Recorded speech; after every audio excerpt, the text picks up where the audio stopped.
তো নমস্কার দর্শকবৃন্দ, জয় জগন্নাথ।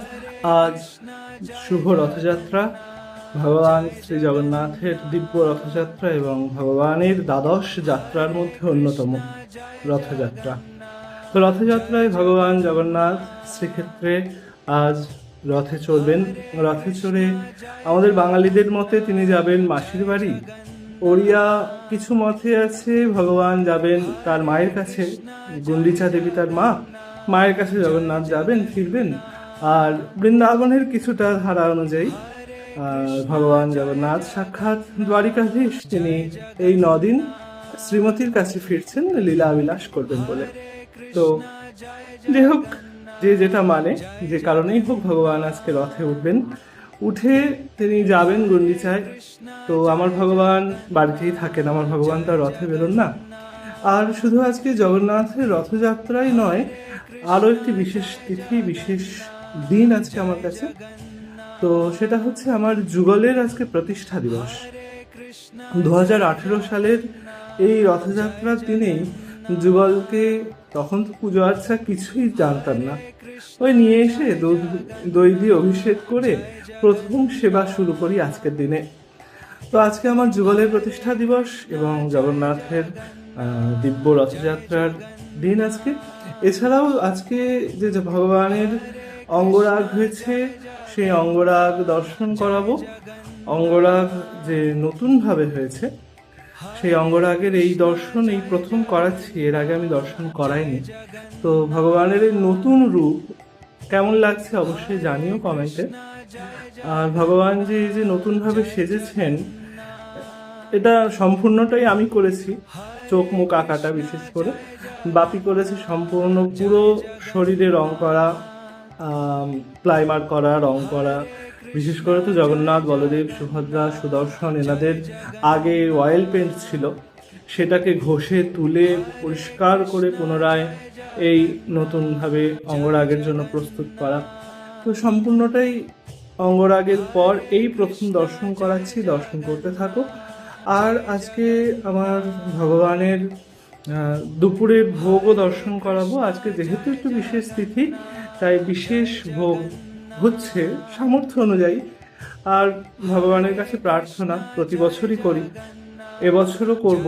ভগবানের কাছে প্রার্থনা, জগন্নাথের কাছে প্রার্থনা যে হে জগন্নাথ, আগামী বছর রথযাত্রায় যদি তোমার ইচ্ছা হয়, তোমাকে নিয়ে যেন রথে করে বেরোতে পারি। তো প্রতি বছরই রথযাত্রায় এই প্রার্থনাটা ভগবানের কাছে করি।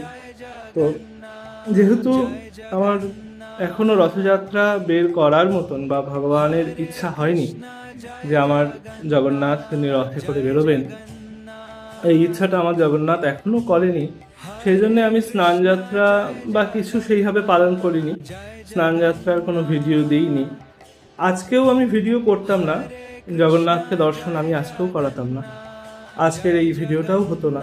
কিন্তু যেহেতু আজকে আমার যুগলেরও প্রতিষ্ঠা দিবস, তাই যুগলকে সাজাচ্ছি, তো জগন্নাথকে সাজাবো না তাই বললে হয়?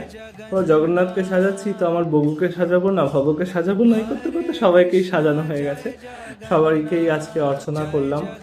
অনেক দিন পর ঠাকুর ঘরের দরজা খুলেছি আজকে। দরজা এতদিন বন্ধই ছিল, কারণ এক স্নানযাত্রার পরে অঙ্গরাগের কাজ চলছিল, অঙ্গরাগ অনেক দিন ধরে করার ইচ্ছা ছিল। তো এমনিতেই প্রথমে অঙ্গরাগের যে ভিডিওটা করেছি তাতে বলেছিলাম যে শুধুমাত্র ভবতারিণীর অঙ্গরাগ করব ভেবেছিলাম, এবং তারপরে ইচ্ছা হলো আবার নিতাই গৌড়েরও একটা অঙ্গরাগ করে ফেলি। তারপরে আবার ইচ্ছা হলো তাদের নিতাই গৌড়ের হচ্ছে যখন, তো জগন্নাথ, বলরাম, সুভদ্রা বা বাদ যাবেন কেন, তাদেরও অঙ্গরাগ করে ফেলি। ভীষণ ভয় লাগছিল অঙ্গরাগ করবার আগে যে পারবো কিনা, হবে কিনা, ঠিক হবে কিনা। তো ওনারা নিজেরা করিয়ে নিয়েছেন বলে পেরেছি। নিতাই গৌড়কে নিয়ে তো ভীষণ ভয়ে ছিলাম আমি, নিতাই গৌড় এবং ভবতারিণীকে নিয়ে, যে এদের চোখ মুখ যদি একটুখানি ভুলভাল কিছু হয়ে যায় তো সমস্যা হবে। জগন্নাথের ক্ষেত্রে ওটা অসুবিধা নেই, আবার চোখ মুখ ভুল হয়ে গেলে ঘষে তুলে আবার নতুনভাবে করা যাবে।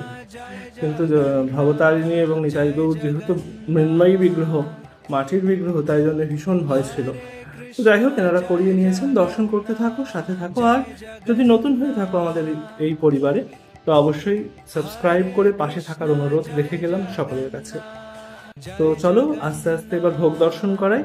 ভোগ দর্শন করে সাবস্ক্রাইব করে পাশে থেকো। আর আমার হয়েও তোমরা সকলে জগন্নাথের কাছে প্রার্থনা করো যেন আগামী বছর জগন্নাথকে রথে করে বের করার সামর্থ্য জগন্নাথ আমায় দেয়। তো চলো দর্শন করতে থাকো, সাথে থাকো।